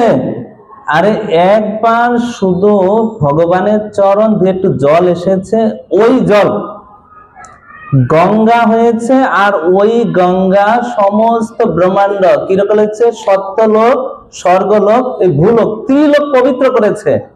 আর সেই চরণ, খালি একটু চরণ দিয়েছে, সেই গঙ্গা এখনো পবিত্র করতেছে। আর সেই চরণ কোথায় করছে? কোথায়? বৃন্দাবনে। খালি পায়ে, কোনো পাদুকা ছিল না, খালি পায়ে হেঁটেছে, দুই পায়ে হেঁটেছে। আরে দুই পায়ে হেঁটেছে, গাভীদের নিয়ে হেঁটেছে, গাভী বাছুরদের নিয়ে হেঁটেছে খালি পায়ে। শুধু তাই নয়, আরে দুই পায়ে মানে যত কি বলা হয়, গোপ বালক আছে, সব বালক হয়ে 1 বছর হেঁটেছে, সব বৃন্দাবনের সব জায়গায় হেঁটেছে। শুধু তাই নয়, 4 পায়ে হেঁটেছে। এত হেঁটেছে? হ্যাঁ, 4 পায়ে হেঁটেছে। কারণ বাছুর হয়ে গিয়েছে, বাছুর হয়ে 4 পায়ে কি করেছে? বৃন্দাবনে হেঁটেছে। বৃন্দাবনের সবকিছু পবিত্র করে দিয়েছে। ধন্য কি? সে বৃন্দাবন ধন্য, কি বলবো। শুধু তাই নয়, এরকম হেঁটেছে। আরে কি বলবো, এই গোপ রূপে হেঁটেছে। এই সেই পুরুষ, এই যে হেঁটেছে, যে আমাদের সামনে দিয়ে যাচ্ছে, এই সেই পুরুষ বৃন্দাবনকে পবিত্র করে দিয়েছে। আরে কি বলবো, এই পৃথিবীতে ভিতরে দ্বারকা এত শ্রেষ্ঠ, স্বর্গ পর্যন্ত মুখ লুকিয়ে রাখে, স্বর্গের দেবতারা পর্যন্ত মুখ লুকিয়ে রাখে। কেন? এই পৃথিবীতে দ্বারকা আছে, দ্বারকা ধন্য। কেন? এই পৃথিবীতে দ্বারকার যশ এত বেড়ে গেছে, স্বর্গের দেবতারা প্রতিদিন ভগবানকে দেখতে পায় না, কিন্তু প্রতিদিন দ্বারকার যত জনগণ আছে, যত প্রজারা আছে, তারা সবাই কাকে দেখে? ভগবানকে দেখতে পায়। আরে কি বলবো, শ্রীকৃষ্ণের এই সুন্দর রূপ প্রতিদিন তারা দেখে। দ্বারকা পৃথিবীর ভিতরে থাকার কারণে পৃথিবী ধন্য, স্বর্গ থেকেও ধন্য। আর এই রকম গুণগান যখন গাচ্ছে, আর সেই সময় কৃষ্ণের মহিমা বলতে গিয়ে বলতেছে, কৃষ্ণ মানে কি? তাদের নিজেদের মহিমা বলতেছে, ভগবান গণিতায় কি নিজের মহিমা বলতে গেছে। তারা তো স্ত্রী জাতে, বলতেছে দেখো, এ যে বিবাহ করেছে, এ রুক্মিণীকে বিবাহ করেছে, দ্বারকায় রমণীরা স্ত্রী জাতিদের ধন্য করে দিয়েছে। স্ত্রী যে আমাদের জাতি, আমাদের ধন্য করে দিয়েছে। কিভাবে ধন্য করে দিয়েছে? যে দ্বারকায় তিনি বিবাহ করেছেন, কি বলেছে? দ্বারকার রমণী স্ত্রী জাতিদের সৌভাগ্য বাড়িয়ে দিয়েছে। তাদের পেটে ভগবান গণিতায়কে, তাদের পেটে কৃষ্ণ অনেক সংগ্রাম করেছে। কি করেছে? রুক্মিণীকে পেটে কৃষ্ণ কি করেছে? যুদ্ধ করেছে। কাদের সাথে? শিশুপালের সঙ্গে যুদ্ধ করে। যুদ্ধ মানে কি? শিশুপালের মাধ্যমে ওইখান থেকে হরণ করে নিয়ে এসেছে, শিশুপালের সেখান থেকে। শুধু তাই নয়, রুক্মিণীকে বিবাহ করছে। শুধু তাই নয়, সত্যভামাকে যে বিবাহ করছে, তাও তাকে যুদ্ধ করতে হয়েছে। কিভাবে যুদ্ধ করতে হয়েছে? সামন্তক মুনি নিয়ে গিয়েছে, ওই সামন্তক মুনি যুদ্ধ করে নিয়ে এসেছে, তারপর সত্যজিৎকে দিয়েছে, তারপর সত্যভামাকে বিবাহ করেছে। শুধু তাই নয়, 16,100 জন যে রমণীকে বিবাহ করছে, তাও ভগবান কৃষ্ণ যুদ্ধ করেছে। কার সাথে যুদ্ধ করেছে? ভৌমাসুরকে যুদ্ধ করে তারপর তিনি রাগ করেছে। এই রুক্মিণী কত না তপস্যা করেছে, এই সত্যভামা কত না তপস্যা করেছে, এই যে রমণীরা কত না তপস্যা করেছে। কি বলবো, দ্বারকার স্ত্রীরা সকল স্ত্রীর অপবিত্রতা দূর করেছে। লোকেরা বলে স্ত্রী জাতি অপবিত্র, ঠিক আছে, তাদের বুদ্ধি কম, তারা অপবিত্র থাকে। কি বলবো, দ্বারকার স্ত্রীরা এই স্ত্রী জাতিদের কৃষ্ণকে প্রতিরূপে গ্রহণ করেছে। গ্রহণ করার পর তিনি কি করেছেন, এই পুরুষকে স্বীকার করার কারণে আমাদের স্ত্রী জাতি আজ উজ্জ্বল হয়েছে। একজন স্ত্রীকে গ্রহণ করেনি, কয়জন? 16,108 জন স্ত্রীকে গ্রহণ করে এই পবিত্রতা দান করেছে। আমাদের স্ত্রী সমাজের যশ বৃদ্ধি করেছে এই দ্বারকার নারীরা। দ্বারকার প্রজা থেকে একজন ভাবে প্রশংসা করে, এইভাবে স্ত্রীরা প্রশংসা করে, বলেছে স্ত্রীরা প্রশংসা করে। এইভাবে যখন প্রশংসা করে স্ত্রী জাতিরা, সেই সময় স্ত্রীরা যখন প্রশংসা করে, রমণীরা যখন প্রশংসা করে, তখন কি করেছে, এই প্রার্থনা শ্রবণ করে ভগবান কৃষ্ণ তো হেঁটে হেঁটে যাচ্ছে না, হেঁটে যাচ্ছে না, ওই তো রথে চলে যাচ্ছে, তো হেঁটে রথে উঠতেছে। ওই সময়ে এই যে পূর্বে যে রমণীরা এসব কথা বলতেছে, সেই সময় দেখতেছে, আর দেখার পরে তাদের কথা অনুমোদন করেছে, আর মিষ্টি হাসছে, হেসে বলছে হ্যাঁ তোমরা যা বলছো, অনুমোদন করেছে। চিন্তা করে দেখুন, কুরু বংশে রমণীরা ভগবানের এই রকম গুণকীর্তন করতেছে, আমরা কি করি? মিলন, ঠিক আছে। তখন সঙ্গে সঙ্গে এরকম অনুমোদন করেছে। এইবার ভগবান দ্বারকায় যাচ্ছে, 11 অধ্যায় শুরু হচ্ছে। তো যুধিষ্ঠির মহারাজ ভগবানকে যখন দ্বারকা যায়, রাস্তায় যাতে কোনো সমস্যা না হয়, তাতে চতুরঙ্গী সেনা দিয়েছেন, স্নেহের বসে দিয়েছেন। এই সেনা ভগবানের দরকার নেই, তারপরে স্নেহের বসে দিয়েছেন। তিনি কি করছেন, ধীরে ধীরে যাচ্ছেন। কুরু, জঙ্গাম, পাঞ্জাল, সুরসেন, ব্রহ্মক্ষেত্র, ব্রহ্মবর্ত, কুরুক্ষেত্র, রাজস্থান, মরুস্থান পার হয়ে দ্বারকা এসে পৌঁছেছেন। তবে যেখানে সন্ধ্যাবেলা হতো, সন্ধ্যার সময় এক এক স্থানে দাঁড়াতো, সেখানে গায়ত্রী কর্ম করত। এইভাবে তিনি যাচ্ছেন। গিয়ে তিনি দ্বারকায় যখন প্রবেশ করেন, সেই সময় তিনি তার 5 জন শঙ্খ বাজান। আর এই শঙ্খের ধ্বনি শ্রবণ করে কৃষ্ণকে স্বাগতম জানার জন্য সবাই আসে, সবাইকে স্বাগতম জানার জন্য কৃষ্ণকে একজন তাদের বেট দান করে।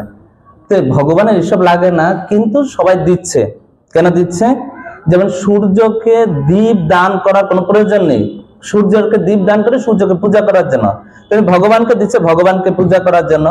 ভগবান কৃষ্ণ অনেকে প্রণাম নিবেদন করছে, অনেকে ভগবান কৃষ্ণকে প্রণাম নিবেদন করছে, কারোর সাথে আলিঙ্গন করতেছে, এবং প্রজারা বলতেছে আমরা অনাথ ছিলাম, প্রভু আজ আপনাকে দেখে আমরা সনাথ হয়েছে। এবং এইভাবে তারা সকলের সাথে কথা বলে তিনি প্রবেশ করেছেন। আর দ্বারকা সুন্দর করে সাজিয়েছে। কে এসেছে? ভগবান কৃষ্ণ এসেছে। সাজিয়েছে কিভাবে? পুষ্প দিয়ে সাজিয়েছে, ফুল দিয়ে সাজিয়েছে, অঙ্কুর বীজ দিয়ে সাজিয়েছে, জল দিয়ে ভরা কলস রেখেছে, সাজিয়েছে, কলা পাতা দিয়ে সুন্দর করে সাজিয়ে। ভগবান এইসব দেখতে দেখতে দেখতে দেখতে যাচ্ছেন। আর ভগবান প্রথমেই কোথায় গিয়েছেন? তার মা বাবাদের সেই প্রাসাদে গিয়েছেন। অনেক দিন পর আছে, স্ত্রীদের কাছে যায়নি, কিন্তু কোথায় গিয়েছে? কার সাথে দেখা করতে? মাকে আর বাবার সাথে দেখা করতে যাচ্ছে, পত্নীর সাথে নয়, দেবকীর সাথে দেখা করতে গিয়েছে। তাকে গিয়ে প্রণাম নিবেদন করছে। অনেক মায়েরা আছে, তার সব মায়েদের প্রণাম নিবেদন করেছেন। আর দেবকী মার স্নেহে তার স্তন থেকে দুধ পড়তেছে, আর চোখ দিয়ে আনন্দ অশ্রু পড়তেছে। এইভাবে ভগবানকে অভিষেক করেন এবং পিতা মাতার সাথে মিলসে নিজের ভবনে প্রবেশ করেন। 11 অধ্যায়ের 30 নম্বর শ্লোকে আলোচনা করা হয়েছে।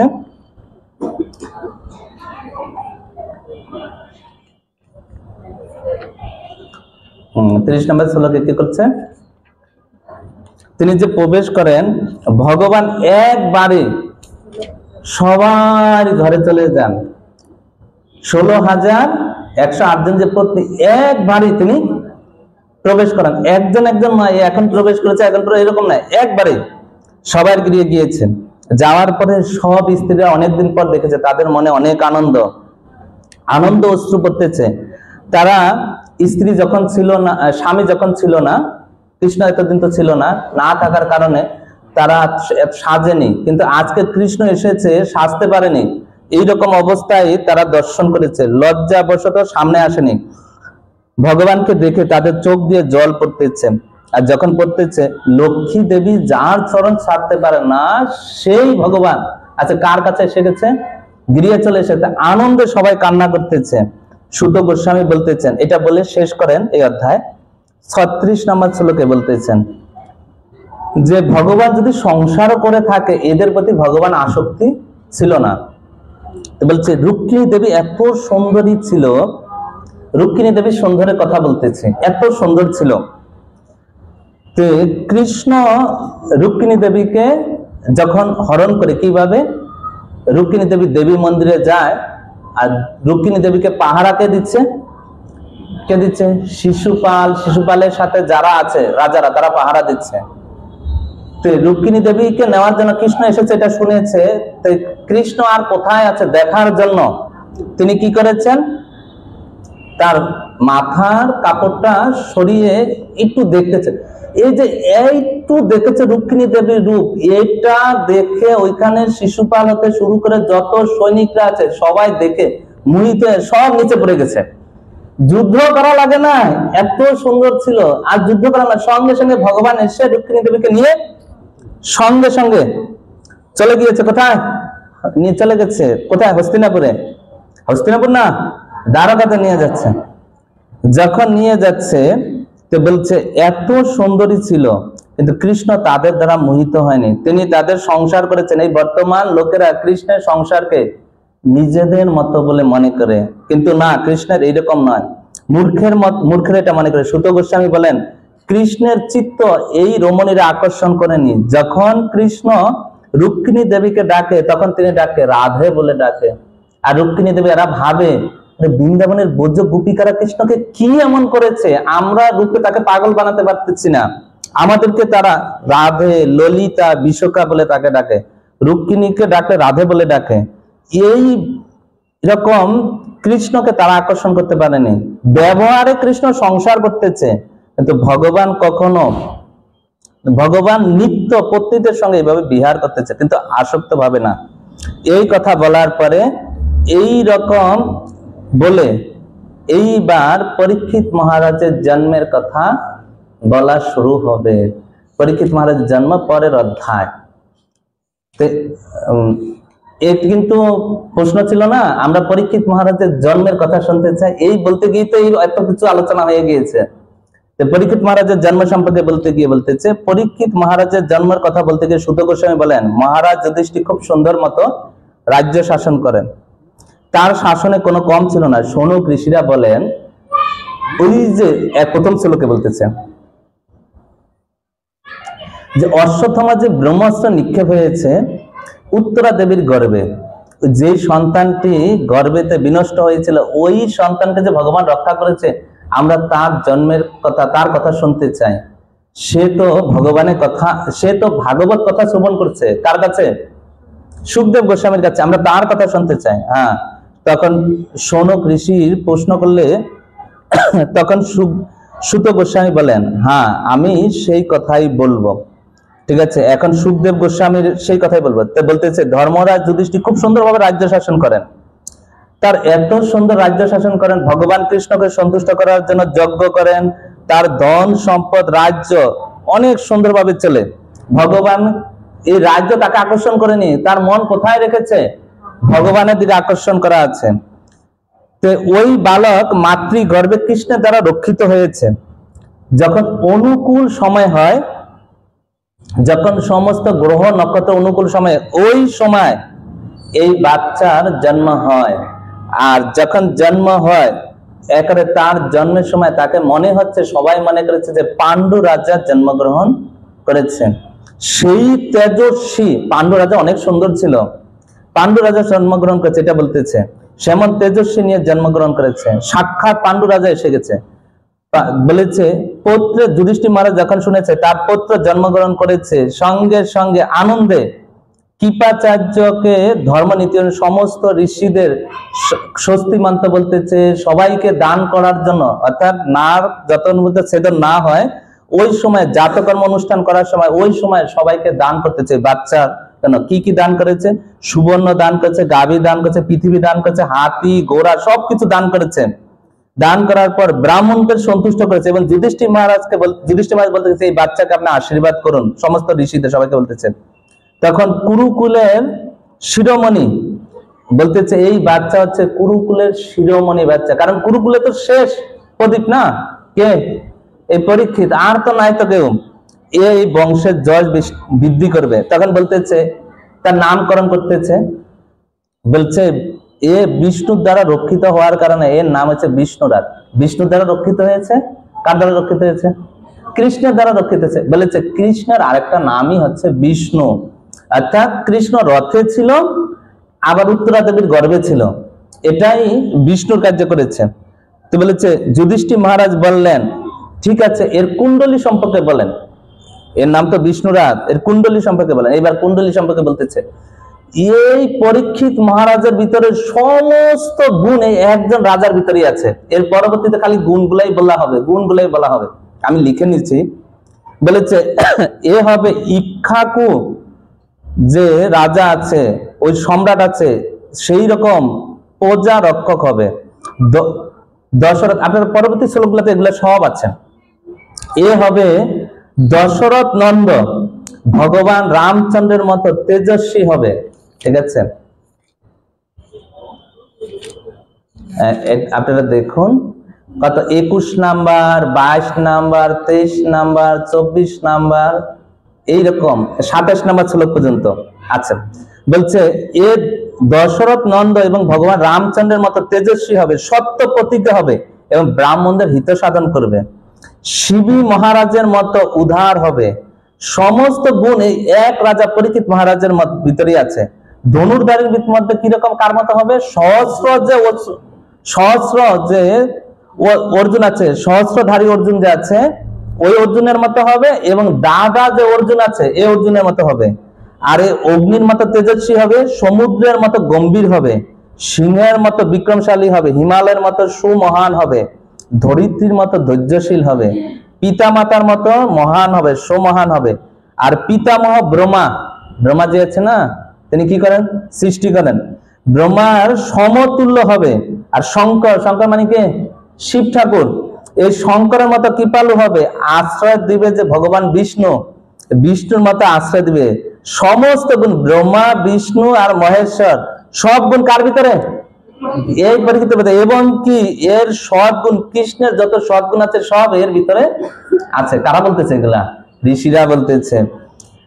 আশ্রয় দিবে এবং রক্তি দেবের মতো উদার হবে, যজাতির মতো ধার্মিক হবে, ধৈর্য হবে কার মতো? বলি মহারাজের মতো ধৈর্যশীল হবে। ত্রিপাদ ভূমি সব নিয়ে গেছে না, ওইরকম ধৈর্যশীল হবে। আর এর নিষ্ঠা কার মতো হবে? নিষ্ঠা হবে প্রহ্লাদ মহারাজের মতো নিষ্ঠা হবে। এই এক রাজার ভিতর সব গুণ, ধর্মের মর্যাদা রক্ষা করবে আর কলিযুগকে দমন করবে। কিন্তু জীবনের অন্তিম সময় এই বালক, ব্রাহ্মণ বালকের দ্বারা অভিশপ্ত হবে, তক্ষক সর্প একে দংশন করবে, তারপর এর মৃত্যু হবে। যুধিষ্ঠির মহারাজ বলে তক্ষক সর্পে দংশন করবে? এ কি এমন অপরাধ করবে তক্ষক সর্প একে ধর্ম?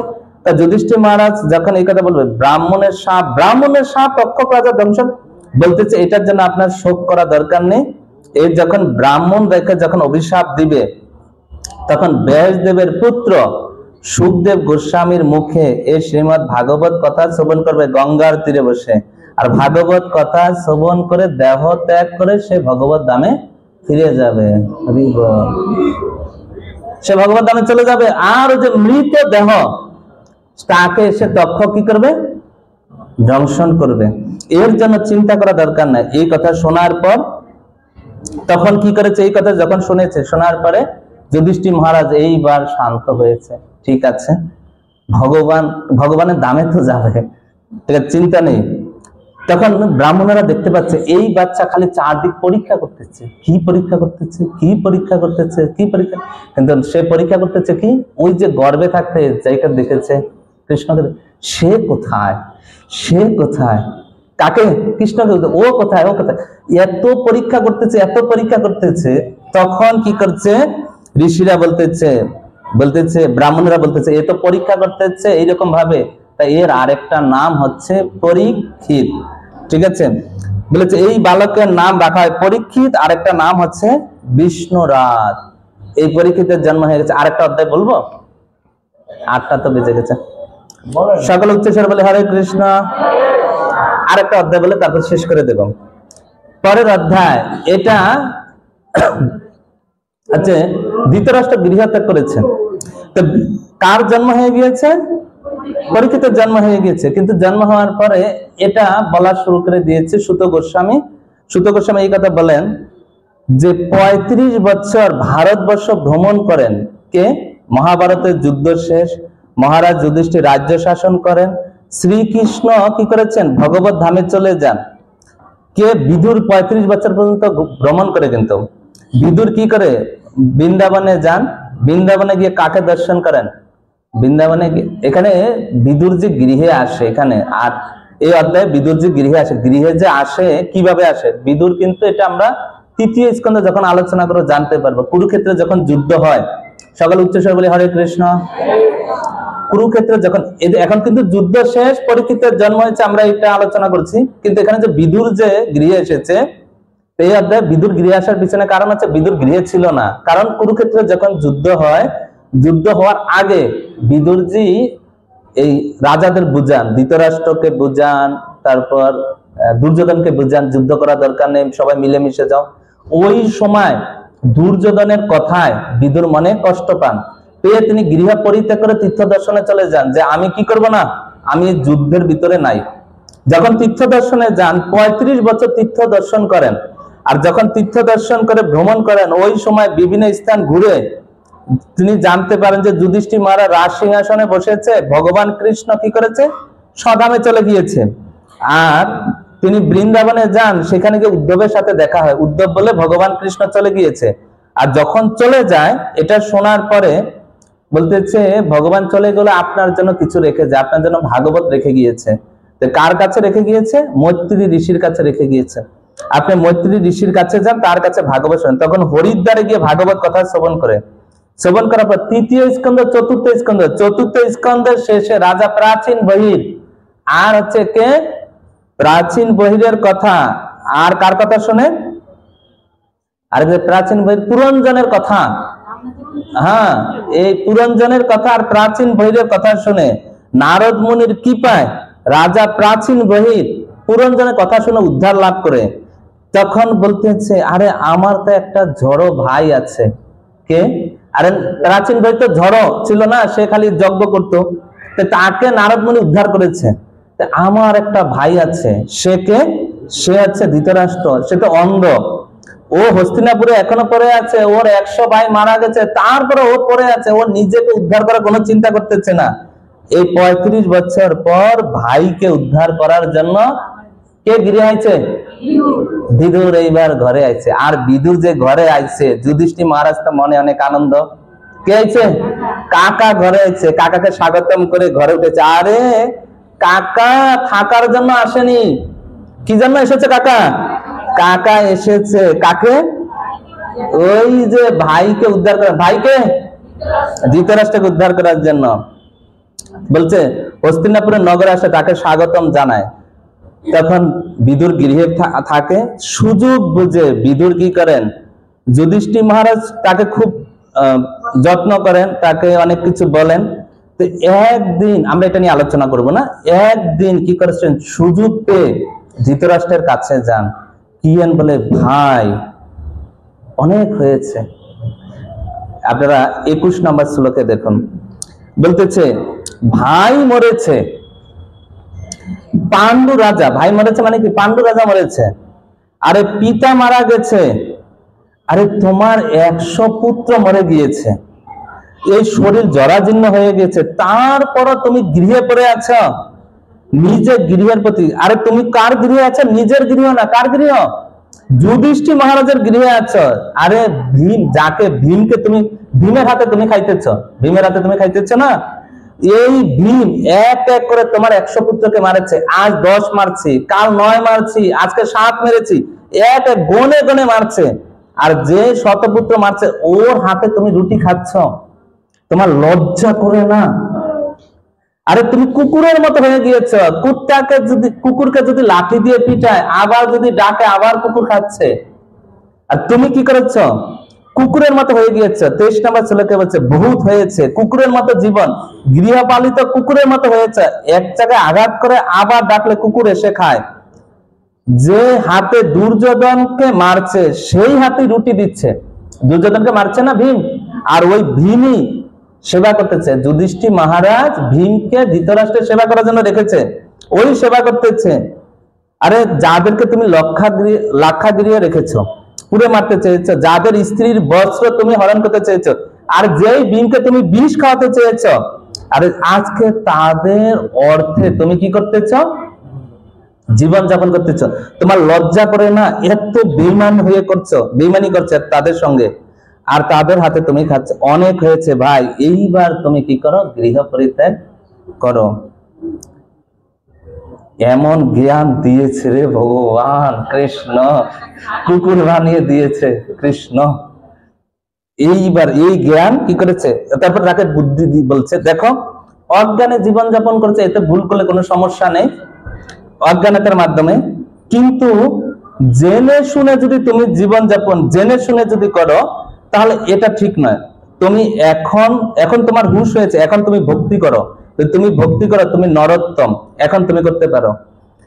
এই কথা বলার পরে বলতেছে, এই অক্কুরজি কিন্তু একবার জ্ঞান দিয়েছিল ধৃতরাষ্ট্রকে, দেখেন আপনি যে ভুল করতেছেন এটা ঠিক নয়, সবকিছু ছাড়তে হবে। অক্কুরজি একবার জ্ঞান দেওয়ার পরে অক্কুরজিকে বলতেছে, দেখো তুমি যে আমাকে যে জ্ঞান দিচ্ছ, এই জ্ঞান এইরকম আছে, বৈজয়ন্তীর উপরে যেমন বিদ্যুৎ, আকাশ থেকে যখন বিদ্যুৎ পড়ে না, বজ্র পড়লে যে সময় বিদ্যুৎ, ও কিছু সময় থাকে, অল্প কিছু সময় থাকে, তারপর চলে যায়। তুমি যে জ্ঞান দিচ্ছ, ধৃতরাষ্ট্র বলতে, তুমি যে জ্ঞান দিচ্ছ আমার ভিতরে স্থির হচ্ছে না, কিন্তু এখন যে বিদুর যে জ্ঞান দিচ্ছে, এই জ্ঞান এইবার স্থির হয়ে গিয়েছে। এইবার বলতেছে, ভাই তুমি যা বলো আমি তাই করব। কি করতে হবে? চলো। রাতের বেলায় কি করেছেন? ধৃতরাষ্ট্র সবকিছু পরিত্যাগ করে তিনি যাচ্ছেন। আর ধৃতরাষ্ট্র যখন যাচ্ছেন, তার পিছন পিছন গান্ধারী যাচ্ছে। আর নিয়ে যাচ্ছে কে? বিদুর নিয়ে যাচ্ছে। যখন নিয়ে যাচ্ছে, তো ওই তারা তো চলে গিয়েছে, আর যারা গৃহের যে দ্বাররক্ষী তারা দ্বার ছেড়ে দিয়েছে, চলে গিয়েছে। মহারাজ যুধিষ্ঠির পরের দিন সকালবেলা ঘুম থেকে উঠেছে, তার নিত্য কর্ম করে এবার মাকে আর বাবাকে প্রণাম করতে এসেছে। মাকে গান্ধারী, আর বাবাকে ধৃতরাষ্ট্র, তাকে প্রণাম করতে এসে দেখতে পাচ্ছে তারা নেই। বলতেছে, হায় হায়, আমার মা গান্ধারী কোথায় গিয়েছে? যে পুত্র শোকে শোকান্বিত, কোথায় গিয়েছে? আমার বাবা কোথায় গিয়েছে? তার তো চোখ নেই। ধৃতরাষ্ট্র কোথায় গিয়েছে? সঞ্জয়কে বলতেছে, সঞ্জয় কোথায় গিয়েছে? কোথায় গিয়েছে? কান্না করতেছে, কান্না করতেছে। যখন কান্না করতেছে তখন সঞ্জয় বলতেছে, আমার প্রভু আমাকে ঠক দিয়ে চলে গিয়েছে। সেই সময় তাদের কান্না দেখে সেই সময় সেই স্থানে নারদ মুনি এসে উপস্থিত হয়। নারদ মুনিকে প্রণাম করেছে, তাকে এত কান্না করতেছে যুধিষ্ঠির মহারাজ স্বাগতম করতে ভুলে গিয়েছে। আর তুম্বুরু নামক গন্ধর্বকে নিয়ে তিনি এসেছেন, স্বাগতম করতে ভুলে গিয়েছে। আর যখন ভুলে গিয়েছে তখন বলতেছে, এত কান্না করতে নারদ মুনি বলতেছে, তুমি কি জগৎকে চালাচ্ছ? যুধিষ্ঠির মহারাজকে বলতেছে, তুমি কি জগৎকে চালাচ্ছ? এই জগৎ ঈশ্বরের নিয়ন্ত্রণে চলতেছে। 41 নম্বর শ্লোকে গিয়ে বলতেছে, যেমন পশুকে কি করা হয়? বেঁধে রাখা হয়, বেঁধে রাখলে ওই রশি সে ঘুরে বেড়ায়, ওই স্থির ভাবে সে ঘুরে বেড়ায়, তেমনি এই জগৎ ভগবানের ইচ্ছায় চলতেছে, এ নিয়ে তোমাকে চিন্তা করা দরকার নেই। তারপরে বলতেছে, হ্যাঁ তারপর আমি জানতে চাই, আমার পিতা মানে ধৃতরাষ্ট্র এবং মা গান্ধারী কোথায় গিয়েছে? হ্যাঁ, তারা বিদুরের মাধ্যমে তারা কোথায় গিয়েছে? উত্তর দিকে গিয়েছে। আর সেখানে গিয়ে হরিদ্বারে তারা গঙ্গার তীরে তারা আসছেন। আর সেখানে কি করবে? তো তাদের তাহলে আমি তাদেরকে নিয়ে আসবো কেন? তাদেরকে আনা দরকার নেই। তারা সেখানে কি করবে? এই ধৃতরাষ্ট্র তিনি 7 দিন পর যা হবে এটা আগেই বলে দিচ্ছেন। ধৃতরাষ্ট্র কি করবেন? সে ভগবানের তপস্যা করবেন, আর নাম করার পর তার দেহ থেকে তার এক রকমের অগ্নি সৃষ্টি হবে। তিনি যখন এরকম দেহ ত্যাগ করবেন, তো বলছে তাহলে আমি গান্ধারী আমার মাকে নিয়ে, না না তাকে আনা দরকার নেই, সে এখানে প্রবেশ করে তিনিও তার দেহ রেখে দিবেন, তিনিও ভগবত ধামে চলে যাবে। তাহলে আমি আমার চাচাকে নিয়ে আসবো। চাচাকে বিদুরকে নিয়ে, কেননা তাকে আনা দরকার নাই, সে তাদেরকে এখানে রেখে সে তীর্থ দর্শন করতে চলে গিয়েছে, তাকে আনা দরকার নাই। এই কথা বলে সঙ্গে সঙ্গে কি করেছেন ভগবান কৃষ্ণ, এই কথা বলে নারদ মুনি চলে যায়। আর যুধিষ্ঠির মহারাজ তিনি কি করেন, রাজ্য শাসন করতেছেন। এই বলে এই অধ্যায় শেষ হয়। পরবর্তী অধ্যায় কি হচ্ছে, পরবর্তী অধ্যায়ের নাম কি, শ্রীকৃষ্ণ, শ্রীকৃষ্ণ ত্রিভুবন লীলা। এই সময় পরবর্তী অধ্যায় একটা অঘটন হবে, অন্য একটা ঘটনা শুরু হবে, আমরা সেটা আগামীকাল আলোচনা করব। আগামীকাল এই আলোচনা শেষ করব, এই ভাগবতের প্রথম স্কন্ধ শেষ করবো। গ্রন্থরাজ শ্রীমদ্ ভাগবতম কি, এই যে মোবাইল গুলো নেন, সকলে একটু মন্ত্র বলে, জয় শ্রী কৃষ্ণ চৈতন্য প্রভু নিত্যানন্দ শ্রী অদ্বৈত গদাধর শিবা।